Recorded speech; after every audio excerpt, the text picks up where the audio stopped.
BMRForm.com and BMRodds.com, boys. What is going on? Welcome back to the lobby, episode number 131. I want to apologize in advance as I just boarded my cruise ship about 2 hours ago. So if there are any technical glitches with this episode of lobby, I do want to apologize in advance. The Wi-Fi, the cell service is not the greatest, not to mention I have the unlimited drink package on the ship, and I'm already quite a few drinks in. But as always, each and every week, Mr. Sam's in charge. What's up, Sammy? What's going on, Bobby? Not too much, buddy. What's just do going my on? best anime performance for you, making sure that I'm going to keep talking, but the mouth doesn't line up to the words. But a little snow flurry up in upstate New York. We're officially in winter, where it could be 20 degrees one day, it could be 35, it could be any variation. I see the sun glare coming from your bald head out in LA. So I hope you're enjoying some beautiful weather over there. Yes. Yeah, there we go. Yes, it's really nice here, actually. It's like 70 and there we go. It's like 70 and sunny. It is really beautiful out here. But speaking of bald heads, let's move on. Mr. Reload, what's up, buddy? Yeah, doing well here. I wish I was out in LA with you there instead of the cold here in the Northeast. But right. And speaking of LA, wow, the Dodgers signed Edwin Diaz. And yeah, right. It's a big pickup for them. It's a big pickup for them. Yeah, I'm sure there's a lot of talk about that. So, yeah, wonder who else they're going to sign or what else is going to go on here. Wow. And last but not least, Mr. Donnie Rightside. What's up, Donnie? Yeah, hot stove heating up. Phillies get Schwarber back. Out of town goes, Mr. Polar Bear down to Baltimore. And we have no bye weeks this week in the NFL, so you got to love it. Sunday's card, man, completely filled up. Love it. Yes, it is a really good card for sure this week. And let's start out with that. And actually, boys, if you want a good drink, Di Serrano and cranberry, amaretto and cranberry. The beautiful wife back there turned me on to this delicious drink. But JD has a chance to win Roofer's $1,000, Sammy. Wow. Yeah. After you won last week, shout out, Bobby. I know you're using some of that winnings to yes, I am. On the cruise. Tips. We're a few hours away from you getting into international water to be able to give us any updates from the casino. But yeah, shout out, Bobby. Congrats on your win last week. But Roofer, thank you, sir. Thank you.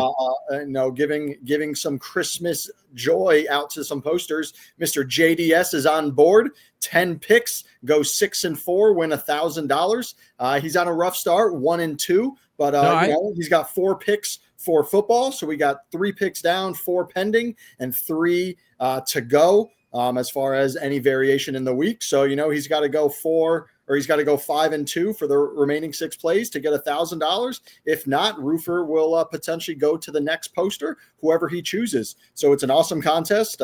We really appreciate it, Roofer, just for generously just putting up your own money. So let's go JDS. Let's get some wins. Let's go JDS. That's definitely not impossible. I believe JDS has it in him. And big shout out to Roofer. I mean, not many guys come on the forum and are giving away $1,000 to multiple posters. So, thank you, Roofer. And we definitely do appreciate it. Reload, let's jump over to you, buddy. Let's talk a little bit of NBA. What do you got for us tonight? Yeah, well, the NBA Cup is going on. A couple of quarterfinal games tonight. Suns and Thunder, and the Spurs and Lakers. So first game, the Suns plus 14.5. I'm going with them. Phoenix is 8-4 against the spread in their last 12 as a dog. They just cashed against the Thunder a couple of weeks back in OKC. And I think the back door will be open in that one again. So Suns plus 14.5. Also, Spurs and Lakers tonight. I like the under 241.5. The total's gone up 5 points. And I like the Spurs plus 7.5. Both of these teams are kind of in a tough spot here with the scheduling. The Lakers were just playing in the Northeast 3 out of 3 games in 4 days. Now they got to go all the way back to LA just for this game. Spurs are in the middle of their own road trip. I don't know if you'll really see too electrifying of a game here. So the under 241.5, I think it'll be lower scoring than their earlier game this season that did go over the total. And the Spurs plus 7.5, I think is a good value play. The Spurs are 2-0 against the spread as a dog of 7 or more this season. And again, not sure we'll really see the best out of both teams. I think it's going to keep it a low-scoring, close game, and the Spurs get the cover. All righty, Reload. Thank you. Let's jump over to the man who always has the back door open to talk some NBA, Mr. Oof. Sam's in charge. Yeah, I love the back door, especially if we're talking NFL, NBA. It's a little bit harder with the back door, but I actually agree with Reload. It's just because I like some dogs. I like the Suns plus 15 and the Spurs plus 7.5. Oklahoma City is putting up historical numbers, historical season, and no one even seems to care about it. The next dynasty that's going to be, gracing us for the next 5 years at least. The youngest team in the NBA, they got 3 first-round picks next year. They're 24-1. Shai barely even plays in the fourth quarter. And, the team is just dominant each and every night. And, when are they going to get some respect to their name? When are some people going to hype them? Maybe it's just because the ratings are so bad in the NBA. But on the East Coast, we do have the Knicks that made it to the quarterfinals. Again, the NBA playoffs is just like it's good for the 12th man, the 11th man on the court. If the Knicks, let's just say the Knicks win, I'm not getting any merch that says, in-game, in-season tournament. I'm not getting any that would look pretty stupid. But I think everyone can agree that it's good for the 10th, 11th, the 12th guy, the guys that aren't, earning a ton of money. I'm obviously always happy if the Knicks are winning. I'm happy they're in the quarterfinals. I'll never get any merch, but definitely, of course, just rooting for them. Awesome. And they play, I think the East plays on Saturday, I believe is when they play. Saturday or Sunday.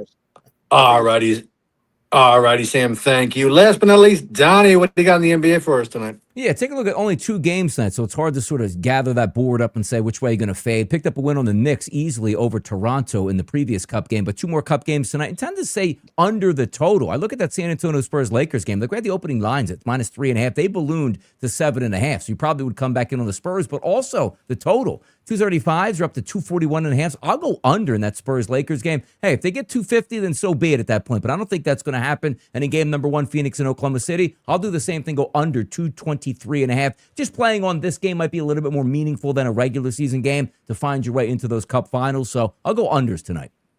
All righty, Donnie. Thank you. And I just want to give a quick shout out to our Poker Tournament of Champions event winners. Our last event was last Sunday. So big shout out to all our participants, but especially the top 3. Number 1, Clyde. Congratulations, Clyde, on winning the whole Tournament of Event series. Number 2, coming in second place, Headster X. And last but not least, rounding out the top 3, P.I. Mike. So congratulations to the top 3 victors in that. Reload, let me jump over to you. I think you got some college hoops. Yeah, college hoops. Not a big card tonight, but there's a few games out there. A couple of underdogs I liked. First off, Bryant University, a place I've actually passed through a couple of times down there in Rhode Island. I know they've got some good athletes there, and they're up against Iona tonight. The line opened at 10.5. It steamed down to 8.5. Maybe it was my bet that did that. I don't know. Yeah. But I do like Bryant. Bryant is 2-1 against the spread as a double-digit dog. And I think Iona is kind of looking ahead here. They've got a big game against St. John's on Saturday, and that's big for them. I think Bryant is a very lesser opponent. So a little look-ahead mode for Iona there and take Bryant. Also, late tonight, San Diego State and the Lamar Cardinals playing. I like Lamar plus 18.5. That one opened at 19.5, down a point. Lamar is 1-0-1 against the spread as a double-digit dog. They covered against TCU in their season opener. San Diego State failed to cash in their last 2 as a double-digit fave. Both teams also have a layoff of about a week after this game. So I think the back door will be open late to see Lamar get the cover there. Thank you, Reload. Appreciate that. Sammy, I don't know why you're shouting back door. Yep. I don't know why you're shouting back door every instance, but it's making you giggle. Let's jump. Yeah, it is. Donnie, let me jump over to you, buddy. Week 14 of the NFL is in the books. How was it for you? Sides, not so good. Prop bet's decent at this point. Now you're getting into the haves and the have-nots as you move forward. So I'm excited by that because there's some quarterbacks that probably shouldn't be starting this weekend, which we'll go over at this point. But you know who's going to win. You know who's going to lose. But then again, you're getting taxed on some of these favorites, man. We're seeing some of these games that back in September, if it was now, you'd see 7s. Now you're seeing 12s, 13s, and close to 14s out in the marketplace in some areas here. All righty. Thank you, Donnie. Sammy, let me jump over to you. Week 14 in the NFL. How was it for you, buddy? Not too bad. I went 4-3, 16 points, back-to-back weeks, right? 15 and 16, where I'm just kind of lingering. But obviously, if I'm trying to get to the top, I need to get 24 plus points over the next few weeks. So really, I just need to be perfect. But shout out to the top 3 of last week. You had 2 guys tied to 21 points, STR 945 and KB Hirsch. And last week's winner with 24 points was Sack. And then the overall top 4, which has been pretty much the same over the last few weeks with small variations. 4th place, Polo GQ, 232.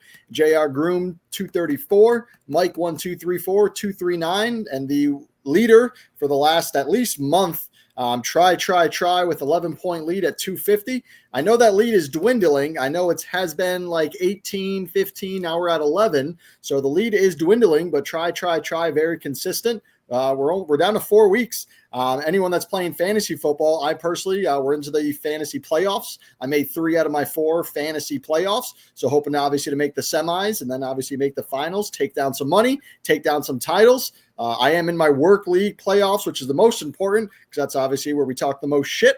I am the 2 seed. So hope to report over the next few weeks some more wins and some more bragging rights and some more titles. All righty, Sammy. Thank you. Last but not least, Reload. How was your week 14, buddy? Oh, it was a good week here. Went 3-1 with NFL bets. Won with the Lions Thursday, Vikings and Saints Sunday. I did lose with the Chiefs Sunday night, unfortunately, but overall was a good week. All righty. Awesome. Congratulations. Week 15 is coming to the NFL. Donnie, what do you got and what 7? Yeah, taking a look at the NFL this week, going over some quick things. I like the game on Thursday night. The Buccaneers -4.5. The Falcons eliminated from playoff contention. Mike Evans coming back. McMillan coming back. Full slate of weapons available at home on a Thursday night football game from Baker Mayfield. I think they can get the cover and win by 5+ there. Right now, I have the Chiefs at 1 o'clock against the Chargers. Saying, the Chiefs, their offensive line is terrible. Well, so are the Chargers. This is a must-win for the Chiefs, -4.5. They're at home. I'm going to trust Patrick Mahomes. Don't love this game, but that's the way I'm sitting here early in the week. The Jaguars -13.5. Look, if Brady Cook gets a start, that guy got sacked every other play. The Jaguars should absolutely smoke the Jets, who also are telling us that Breece Hall didn't practice today. They're eliminated from playoff contention. So if he sits out, I don't know what the heck the Jets are going to do on offense. What's the max they score? 10 total points. Jaguars in the 20s. They get the 2-touchdown cover. I'm going to take the Philadelphia Eagles -11.5. They were terrible in the turnover department because of Jalen Hurts. But understand this. Chargers are a much better team than the Raiders. You can sleepwalk and crush the Raiders. I think they win by double digits and get the cover. Taking the Rams also. 2 teams in a dome. The Lions don't trust their secondary. The Rams are absolutely hot. You take a look at Puka Nacua, Devontae Adams, obviously Matthew Stafford. They roll in that game. They win by a touchdown or more. Can also take the Packers in this weekend against the Broncos. How about this? Cold weather in every city, but 58 degrees at kickoff in the Rockies. The Packers, I think, are better than Denver. They win that game by a field goal or more. And then I'm just going to pick on the Tennessee Titans, who are terrible. The Niners coming off a bye. They'll win by 2 touchdowns. The haves and the have-nots for me this week, and that's how I'm playing it out. All righty. Thank you, Donnie. Sammy, let me jump over to you. Week 15 in the NFL, buddy. What do you got? Yeah, only one difference in comparison to Donnie. I am on the Chargers +4.5. We're at the point where, we got to keep saying over the last month, Mahomes has to win. Kansas City, they can't lose. They're going to make the playoffs. They're going to make the AFC Championship. This year, it looks like they finally aren't going to, unless they win out and they get some help. I will say the biggest win last week was Houston beating Kansas City, because with Indianapolis now most likely with Phillip Rivers leading them not going to make the playoffs. If Kansas City won last week, they would have had a good chance. Now they have less than a 10% chance. So they have to start off by winning the rest of the games, and then they're going to need some help. So if they lose this week, they are out. So give me the Chargers, even, again, let's call it a backdoor cover. I will take the Bills over New England in a pretender versus are they for real? New England's got the number 1 seed, but are they for real? This is the next big test for them. Bills on the road. Bills are everyone's still picked for the AFC because can we trust New England? Do we trust Denver? Do we trust Indianapolis? Clearly not. Do we trust Jacksonville? No one trusts anyone, so why not take the Bills? But the Bills can't win the AFC either. They haven't won, but that's just because Patrick Mahomes always takes them down. So someone is going to win the AFC. Why not the Bills? I'm going to take the Bengals plus 2.5 against Baltimore. Bengals with Joe Burrow back on offense they're putting up numbers. Pretty horrible loss, up by 10 points in the fourth quarter, a wild pick 6, and then another turnover by Burrow that led to that crazy Bills comeback. T. Higgins questionable, 2 concussions in 3 weeks, likely not to play, but I still like the Bengals at home. I agree with Donnie. I'm going to take the Rams minus 5.5 at home, and I'm going to take the Packers minus 2.5 over Denver. I'm going to take Panthers minus 2.5. And then lastly, Sunday night football. Give me the Cowboys over the Vikings minus 6.5. No surprise there. You're No on the surprise. Cowboys. No surprise. They gotta Reload. win Week out 15. to have any chance. Philly has to lose 3 out of 4. I don't think Philly's going to lose that division, but the Cowboys have to at least start by winning out. So, they got to. Right. If they lose one game, they're out of the playoffs. So they can't lose at home to end their season. All righty. Thank you, Sam, and good luck. Reload. Let me jump over to you. Week 15 in the NFL, buddy. What do you got? Yeah, I got 3 games I'm looking at here. I guess we start with the Chiefs Chargers. I'm going with the Chiefs minus the points. I'm with JJ Gold on this one. He posted. Wow. Chiefs Wow. This is one of his big spot plays this week. He's betting his life on the Chiefs money line. So I'm with that. That might not be a good move to tell JJ. Well, I'll tell you, he's done it before. One of these big spot plays. You go back to the days on some of the old forum posts years ago when I remember some of the teams were pretty hot. He'd be putting $10,000 on some of these games, and I like the Chiefs here too. This is one of these spots. It's kind of like I've done this a couple times this season. It seems taking the Sunday night loser against the Monday night overtime winner. I think that's kind of the way to do it here. And I don't think we're getting taxed too much on the Chiefs, even though they lost and it's must win now and all that. It was must win kind of last week too, and they blew it. So Chiefs minus 4.5 against the Chargers, going with that. Also, I got a couple of underdogs here. First, the Arizona Cardinals plus 9.5 at Houston. I think it's kind of a letdown spot here for the Houston Texans after the big Sunday night win. Again, I'm fading the Sunday night winner here. I think it's a bounce back spot for Arizona also after getting blown out by the Rams. Arizona is 4-1 against the spread as a road dog. They're kind of one of these sneaky road dog teams to take, and 9.5 is a nice number here. Also going to take another big number, the Indianapolis Colts plus 13.5. Boy, a lot of talk about the Colts this week with Phillip Rivers getting signed to the squad. They don't know if he's going to play or exactly what his role is going to be, but I think that's a pretty interesting move. And in a place like Seattle, they're up against the Seahawks. I think they may slow the tempo of the game down enough where the margin of victory for the Seahawks might be tough for them to win by a couple of touchdowns. So for that alone, I'm going to go with the Colts plus 13.5 there. Keep it up there. Keep going, Reload. Oh, keep going? Oh, all right. All right, What talk else about can we talk college. about? Talk about college football. College football. All right. Let's do the college football. Whoa, what's that? Let's get some music. I think I'm losing Boats signal here, leaving. boys. All right. Not yet. I'll be the College host football, for the Reload. radio, guys. All right. College football. Let's move on to that. The college football playoff bracket. What did everybody think of that, huh? Alabama getting in, Notre Dame out. Notre Dame wants to leave the ACC totally now from hoops and everything. I don't know. Well, Notre Dame's not in a division. That's why they didn't make it to a conference. Well, They didn't make it anywhere. Yeah, I think that's really the downfall of them. They want all the money to themselves, and it burns you once in a while, and now you're out of the playoffs. We'll see how it goes for the teams that are in it, and I know there's a lot of talk about the 12 teams that are in it. Why do two teams like Tulane and James Madison have to get in? I'm agreeing with the critics there. It's too small of a field. One of them said too small of a field for stories, and that's what he's right about. It just is. This isn't like a bigger tournament. If it was 24 teams or something like 28, 32, whatever, there's not enough room for some of these automatic bids. And I think, I've seen some suggestions out there. Maybe the lesser programs could have their own tournament, maybe like an NIT sort of thing.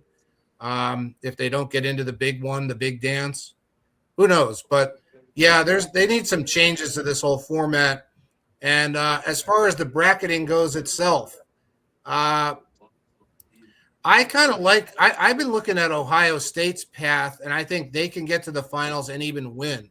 I think Indiana could even have a tougher time because they're going to have to play SEC teams, and Ohio State will too. But we'll see what, say Alabama, Oklahoma winner does against them. I think even that could be a pretty good game. It should be a pretty interesting bracket. I think maybe next week we'll talk more about those games and maybe even some future plays if any of us have them. As for this week's college football, we got the Army-Navy game. Army +6 is my play here. I think 6 is a lot of points in that game. Army is 3-0 against the spread as a dog of 6 or more this season. Navy is 1-5 against the spread in their last 6 as a favorite. So I like Army +6. And that's what I got for now for college football. Anyone else want to chime in with anything? All righty, perfect. Thank you, Reload. We definitely do appreciate that. Sammy, you got some college football? Yeah, I mean, I kind of agree with Reload in the sense of it's not NCAA basketball where there's 68 teams where you can put in 20 or 30 Cinderella hopefuls and then see what happens. And then really when it comes down to it, the final 8 teams, maybe there's one in the field, but the rest of them are kind of your powerhouses. With only 12 teams, yeah, I mean, it's how do you reward someone like Tulane and James Madison that never have a chance at it, but then on the same time, they're a 21-point underdog, and is that the best football that we want to see come playoff time? Whereas Oklahoma, Alabama, it's a 1-point pick'em that should be a great matchup in comparison to, Tulane versus Oklahoma or something like that, or, versus Oregon or something like that. Right. But, Indiana getting the number 1 seed because Ohio State missed a 27-yard field goal. So that was a pretty exciting Big Ten finals. And then I was kind of surprised that Georgia was the 3. I thought they might have had a chance to move up because not only did they win the SEC, but they won in dominant fashion over Alabama, which is, I think, why people are mad. I think if Georgia barely beat Alabama, there wouldn't be that much controversy. But Bama with 3 losses and they got beat up by Georgia, it was hard to maybe justify them over Notre Dame. But again, Notre Dame, when you don't put yourself against the right competition, how do you justify it? And then again, back-to-back weeks, Lane Kiffin debacle last week, Notre Dame taking themselves out, which looks horrible for college football. We only play for the money. We only play for the titles. It's just a bad look for college football again and again and again. But in the end of the day, we're still going to bet on it. We're still going to watch it. So do they really care? Probably not. Exactly. Well, thank you, Sammy. And thank you, everyone, for tuning in to this episode of The Lobby. I do apologize in advance. I apologize again for any technical difficulties that I may have experienced throughout this show. But good luck on all your picks throughout the weekend, and we will see you guys on the forum. Cruising. Right.